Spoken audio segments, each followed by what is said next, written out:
Hello, welcome to demola, and today I'm going to be talking about my med school application journey. I definitely think it might be worthwhile to just kind of share the experiences that I went through when I was applying for medicine. So like, what kind of things that I did, how did I find interviews, etc. And I feel like hopefully it can really help somebody that maybe might be a bit unsure of what to expect whilst they're going through it. So we're going to get straight into it, and hopefully this helps you guys out a lot. Okay, so I'm assuming if you're on this video, you already kind of have an idea about what a medical school application involves. So I'm not going to delve too much into it, but typically you've got to do your work experience, maybe some type of volunteering, and then it will be about writing the personal statement. I think they might have changed the personal statement from when I did it before, but afterwards you're going to do like your UCAT, back in my day there was BMAT as well, but I think now it's just a UCAT. Then early UCAT application, get your interviews, and then you just got to do the waiting game until the offers. So a lot to get into about how I found each step of the process. But first we're going to start with, why did I even want to do medicine? Okay, so I kind of get the feeling that it wasn't the most compelling reason why I decided to go into medicine. But now that I'm genuinely on the course, I could not see myself doing anything else. But I'll get into what happened. So I was probably in about year 11, and I was like, I kind of want to do pharmacology. Like, I would watch like documentaries about drug discovery, about how they do clinical trials and stuff, and I was like, that is something, like, that was definitely something I could have seen myself doing. And one day, I was in tutoring lesson, we used to have like a group tutoring, and my tutor just asked me, oh, Ademola, what do you want to do in the future? And I was like, oh, pharmacology. And then he absolutely cooked me, like, I don't even know why. Pharmacology is a great course, but no, he was like, you should do medicine, and I was like, oh, I don't know, because like, at that time I was afraid of like the whole pressure that I would face as a medical student and like as a doctor, and I was like, can I really cope with that? So medicine was something I knew I might like, but then also I didn't want all that pressure on me. And then he called in my mum. Yeah, he called in my mum to have a chat with him. And then they were discussing it, and they were like, they really think I should go for medicine. So I was like, you know what, I'm going to keep it in the back of my head. And I decided, let me do a couple of things that maybe might allow me to explore more about, is medicine potentially for me? So I ended up reading this book, Do No Harm, by Henry Marsh, banker. Almost literally every medical school student would have read this book. And I don't know, I guess, I hate saying this, actually I love saying this word. It was kind of like his aura, low-key, like, the way that he would speak, and like, the way that he would talk about the complexities of the surgeries he was doing, because he was a neurosurgeon, I was like, that is definitely something that I hope I'd have the skill to do in the future. And it's such a challenge that I feel like I would never get bored of it. So that was like, initially, I'm thinking about medicine. And then over the summer, between year 11 and year 12, I did this anatomy crash course, which was really, really fun. Like, we went through all different systems, like gastrointestinal, respiratory, cardiac, and I learned so much about the human body, and I was like, wow, this is, like, it just kept coming towards me, like, this is so interesting. Like, I can 100% see myself loving this. And then what I also did was, start of year 12, I decided to go on a week-long placement work experience kind of thing on a urology ward, just so I could get a feeling of what it was like in a hospital. And I think, first of all, urology, it stinks. It does stink in urology. But I also really loved it. Like, the doctors were so nice to me. They were explaining things. I got to see a lot of catheter insertions, which might not be the most pleasant thing to see, but maybe I'm a bit weird. I found it quite interesting. And I kind of loved it. I was like, yeah, you know what? Not in my head, like, this is definitely something I can do. But I think when the penny dropped, when I was like, okay, it's medicine for me, was I was volunteering on wards. So like, they used to get me into wards. I used to speak to a couple of the older patients just to make sure they didn't feel lonely. And I guess like, kind of hearing about all their experiences, like, in the hospital, about dealing with their illnesses, I was like, damn, like, I feel like this is an area that I could come into, and I could have like a purpose, I could have a reason, I could really make a really big impact on people's lives in a positive way. And I think kind of seeing that was like, okay, Ademola, let's put yourself to the test. Let's go for medicine. And I think that was kind of my why medicine. I hope I've explained that well, but and I would have hated if they asked me that in the interview, honestly, but I think that's the best answer I can give as to why I've chosen medicine. So next step of the process is going to be making sure that you get the grades and doing the personal statement. So I'll talk about the grades first. I was A-okay, thank the Lord. My predictions were 3 A stars, so I think normally for medicine you're looking at 3 A's to get in. But my prediction was already above that, so I was kind of chilling in that aspect, so that was really good. In terms of the personal statement, guys, cooked, bro. Like, I'm not a writer, genuinely, I'm just not a writer. So my sister really helped me out, my sixth one really helped me out. They got a lot of teachers to like check over my personal statement, make sure that it made sense. I think it was the funniest thing. The first line that I think I ever wrote was in my personal statement, something like, the human body is so fascinating or something like that. And my teacher was like, that is creepy, do not put that in. So generally I'm so grateful that my teachers were able to help me out. My sister was able to help me. I ended up having a pretty decent personal statement that I could hand over to unis. Only thing I would say about medical schools is that I don't think they really actually look at your personal statements. Obviously, I'm not on like admission boards or anything, but they tend to, I think, care more about the interviewer. Or like Manchester, Keele, they normally have like an additional form that you have to fill out. So I don't necessarily think medical schools care too much about a personal statement, but it's definitely worth making sure that you've got a pretty decent one, because you have to apply to another course, I believe. If it's still the same as when I applied, then you do 4 medical schools and 1 other course. So make sure you still got a decent personal statement to hand out. But I think personal statement was fine. I mean, I managed to do it at the end of year 12, so I wasn't rushing before the deadline. I was pretty much chilling, really happy with it. And yeah, that's all I can really say about the personal statement. We can't talk about med school application without talking about the UCAT.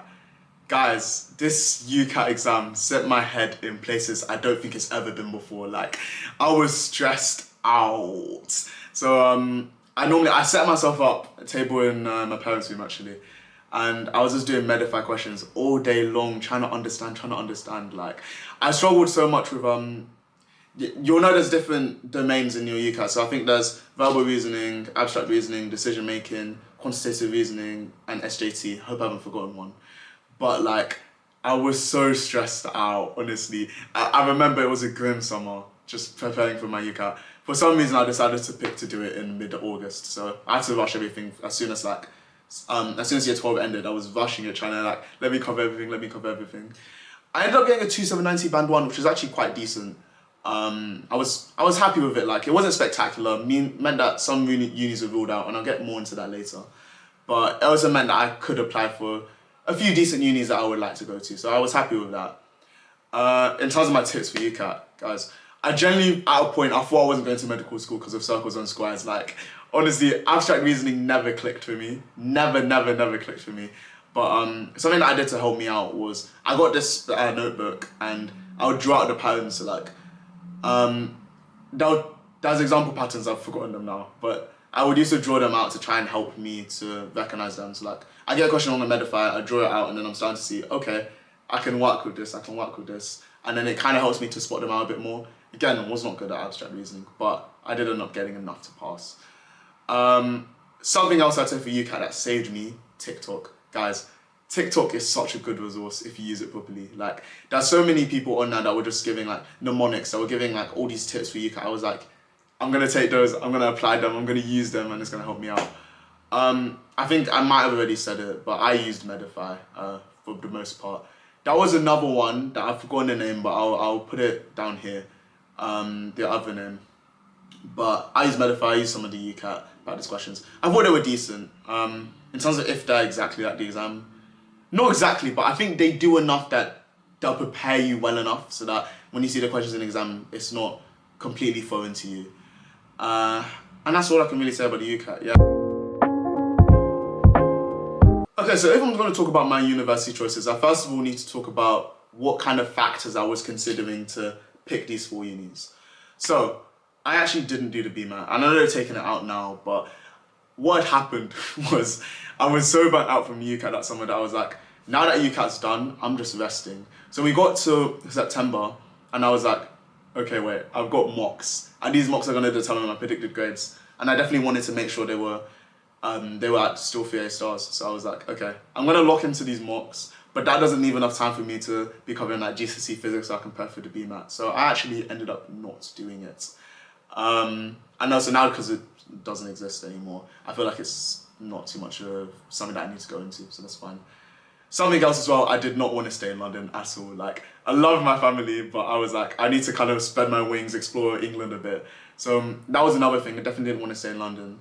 And I didn't want to do Oxford. I'm going to talk about this a bit now, but your medical schools, they tend to have different teaching styles. So you've got traditional where they're using like lectures and everything to teach you. You've got PBL, TBL, peer-based learning, team-based learning, where you're kind of in a group, you're discussing things and you're trying to, you're basically learning together, building on each other's ideas to learn what the uni wants you to learn. You've got case-based learning, they give you a case, you use that case to learn. And you've got inquiry-based learning where you're learning through like questions and everything like that. So it's definitely worth finding out the med schools that you want to apply to, which style do they use, which style do you think is going to work better for you. I personally thought for me, it was going to be either like PBL, TBL or CBL. So that's kind of what informed the unis I applied to. So for me, Oxford was an absolute no-no. Even if I could have got in with the grades that I had, I kind of felt like it wasn't what I wanted to do. So I left those to the side. So I ended up applying to Manchester, Liverpool, Birmingham, and Aston. And then my reserve choice was biochemistry at work. So those are the choices I made. Manchester was definitely my number one because I loved the way that they taught the PBL. It sounded so interesting to me.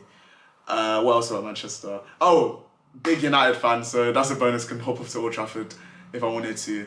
And also, that was something. Oh, the city's just really nice as well. I thought, like, I'd actually never been to Manchester before I applied here, but I got to see like pictures of the city. I was like, yeah, this looks really good. Liverpool as well was for the teaching style, and same with Aston. Birmingham, I was like, it's a good uni. The teaching style it's not exactly PBR. I think they do inquiry, which I was thinking that could be interesting. It's definitely worth putting it in there. Let me see if I can get there. So that was kind of my thinking behind the 4 choices I made. Okay, so let's talk about what happened with the 4 choices I made. So we're gonna start with Birmingham, guys. I made a blunder. I made an oopsie. I didn't look at like, you know, the terms and conditions, like those small ones you just kind of ignore. I didn't look at it properly. Definitely do not do what I did. But I didn't realize that. So when I was doing that calculator and stuff, because I have a calculator on there, I was like, okay, you know what, I'm likely to get an interview, right? So I added up the points I got from my UCAT score, from being in an area there's less progression to higher education. They definitely do that for their contextuals as well. And I was looking at my A-level grades and I was like, okay, and GCSE as well to consider. I was like, okay, I should be able to get in here, right? But I didn't realise I don't get any contextual points for going to a grammar school outside of Birmingham. So they didn't add on any contextual points for me, and I was rejected before the end of October. So that was dark. That was dark. I was literally in biology. I got an email from them. I was like, oopsie, and yeah, rejected straight away. We sat down off. It's calm. And then Aston as well. I was a bit surprised by Aston because I thought that was like one of my more safer choices, but I actually didn't get interviewed at all by Aston. So radio silence for them. Sad for me. And then the ones that I did get responses to were Manchester and Liverpool. So I got interviews at both of them. My Manchester interview was in December and my Liverpool interview was in January. So I'm going to talk a bit about my interview experiences, like how I prepared, how I found it in the next section. Okay, so like I said, Manchester interview was December, Liverpool interview was January. Now, I can't thank God enough for my sister. She clutched up. I'll get pictures of it on the screen, but we had this whole like massive Excel sheet where we were going through a list of all like potential questions they could ask me. So the medic portal actually had a whole bank of questions, interview questions that was really good to run through. So we got that into an Excel document. We had the traditional questions, we had the Oxford style questions, we had the MMI questions, and my sister put me through it. Like, we were sitting across from each other from the table. She was asking me the questions. I was like, I can't answer this. But no, honestly, it was such a blessing because I think it did really help me for the interview to be prepared, having that experience of speaking it through with somebody. And I definitely recommend, if you can get friends, if you can potentially even get teachers to help you out, definitely go for it. But it was honestly so helpful to have someone to tell me where I was going wrong, what I could do better. My sister isn't even medicine, but like, from her previous experiences with interview, because she's older than me, she was able to give me a lot of tips that helped me out when I got into the actual interviews. So let's talk about them. My first interview was Manchester, and I thought it was really nice. Like, all of them were really, really nice to me, made me feel really, really comfortable. I assisted the interview, I was like, there's a 60-40 chance I could get in. I felt because it's MMI, some of the stations they gave me, I thought was like, yeah, I've got this. Other stations, I was like, maybe I'm a bit on the fence, but did the Manchester interview, thought went all right. Liverpool, oh my goodness. And it's like, this is backed up from conversations I've had with people in med school now, but they were so mean. Like, I think probably they were told to be, but they didn't really give much away. And it made me feel like whenever I was answering questions, they were like, who is this guy? Like, how did you get here? Like, they literally gave me nothing, and it did really throw me off, genuinely. Threw me off so much. I remember there was a point in the interview, they asked me a question, I literally stared at them for like 30 seconds because I had no clue what to respond. So definitely be aware of that. Sometimes they might tell the interviewers to be a bit more stoic with you just to throw you off. But Liverpool didn't go well, so when they rejected me, was not surprised in the least. Okay, so by now you might have sussed out the university I got an offer from was Manchester. And you can imagine, I did the interview in December. I knew Liverpool hadn't gone well, and I had to wait all the way until April before I got the offer. So like, I was properly stressed out. I was thinking, am I going to medical school this year? Maybe I need to do a gap year. Maybe I just need to go for like post-grad med, just call it quits on med altogether. So it was just a bit of an uncertain time, but what kind of helped me to stay relaxed is, okay, no matter what happens, I just need to make sure these particular grades that I've already got, let me actually make sure that we end up getting them. So I focused on the work that I had to do, the ones that I could actually control. And I just kind of had to wait until UCAT was like, okay, now you can have your offers. So thankfully, thank God, I got my Manchester offer in April. I actually didn't go to the offer hall today because I had like a week's notice and I was like, I can't make the trip up to Manchester in that time. So was very happy, got my Manchester offer. I decided, I literally found Manchester straight away. I was like, this is the only med school I got into. So I found Manchester, and my insurance was biochemistry at Birmingham. Because when they rejected me for medicine, they let me to like reapply to get into another course that was like science related. So I was just like, okay, biochemistry, should be interesting. And then after that, got the Manchester offer. I was like, okay, we've got a medicine offer. Let's get these grades now. So worked really hard over the Easter break and over what's the thing that you call study leave, and we got our grades. Ended up with 3 A-stars, more than enough to get into medicine. I would say maybe this is just me, and thank God that I was actually just fine. But I wasn't really stressed over exams. I think I was quite confident with how I did on the papers. So when results day was coming up, I was like, I think I've done enough to get the grades I want. But then I step onto the bus to school. I don't know, it's heart palpitations. Like, I was like, oh shoot, what have I been confusing myself this whole time? But no. Got an email from UCAT on the bus saying I got into Manchester, so I was like, and breathe. And I got into school, got my results, was very happy, and we call it a closing that chapter. Okay, so I guess it's time to reflect. What did I do well? What could I have improved on in this application? I think the main thing that I'm happy with how I did is I kept on top of all my work. Like, although I had a medical school application on the side, I had to do volunteering work experience. I had to do things in school that were bolstering my application. So like, I did a lot of tutoring, for example. Those things are really good, helped me to bolster my application, but I also managed to keep the grades at the same level throughout that. So that was really helpful for me as well.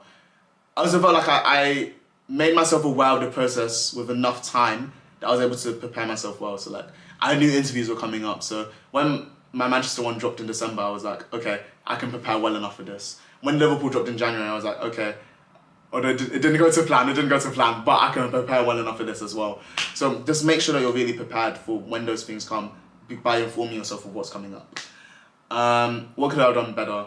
A lot of things. So I think the main thing I could have done better is, I think the Birmingham mistake is like, guys, that could have gone really badly. Like, it's all fun and games now that I actually got into a medical school, but if I hadn't gone to a medical school in that year, I would be completely kicking myself because it was a stupid mistake to make. Like, if I had read it properly, I would have realised that I'm not going to get contextual points, and then I'd probably pick a different uni that I have a better chance of getting an interview from. And at the end of the day, when you're applying to medical school, the one thing is, it's not about applying to where you want to go. And I got really lucky that I ended up in Manchester. Really, really lucky. But it's not about where you want to go, it's about you want to do medicine. So you need to apply to where you get the best chance of being able to do medicine. And that might be in a city that you don't like, a city that you think is a bit dry. But if it's the best chance of you doing medicine, you have to apply there. And the student room was a brilliant resource. They had a massive forum where you kind of put in like your UCAT scores, A-level grades, GCSE grades, the work experience, the volunteering you've done, and they'll suggest to you what unis they think you should apply to. Do things like that. Listen to what they're saying, listen to their recommendations, and it will help you out a lot. When I did that, I got a bunch of unis, I was like, honestly, can I be real? I was like, I'm not going to Edge Hill, I'm not going to York. Like, and I should have been more open to that. And I think as I've grown older, I've realised that it was a lot of immaturity back in the day to only apply to like Manchester, Liverpool, Birmingham cities that I wanted to go to. And I got lucky, but there's an alternate universe where I didn't get lucky. So definitely be aware of that. Listen to things like that that are going to help you, because even if it's not what you want, you've got to think about the greater goal. You have to think about the greater goal. And I think my other thing is don't lose yourself in a medical school application. Like, it's so easy to almost become a robot. Like, medical school, A-level grades, like, that's a really rubbish robot impression.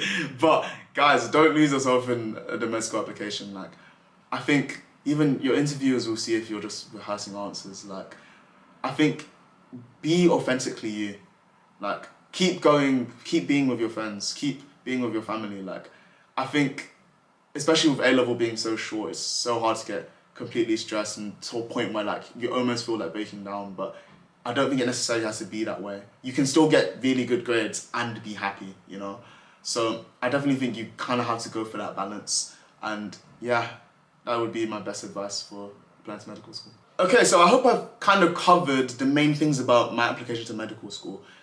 Genuinely, it is a journey, it is stressful, and some people have gone through a lot more than what I went through to get into medicine. I think I was probably one of the lucky ones. So I think just know that you don't have to be perfect to get into medicine. Like, you are gonna feel uncertain at times, and that's completely okay.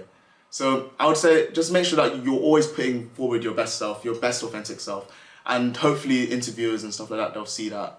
Definitely make sure whilst you're going for medicine as well, it's something that you want to do. I know that I said the main idea came from like my tutor and my parents, but I feel like I had to explore to make sure it was something that I actually wanted to do before fully committing. Definitely make sure that you're doing that as well. I think in the future, I want to make more videos that are more like tip related. So I think it was nice to get on my experience here, but definitely ask questions in the comments below. If you want stuff on like UCAT or personal statement, if you want interviews, then I can definitely give it a go, try and see what I can do to help out there. But life as a medical student as well, don't mind doing that. So subscribe, please, if you are interested in that. Like the video, leave comments below. I'm gonna do my best to answer them. And thank you so much for watching. It was really nice for me to get out that experience. And I hope it's really helped someone there. So thank you so much, and I'll see you in the next one. Bye for now.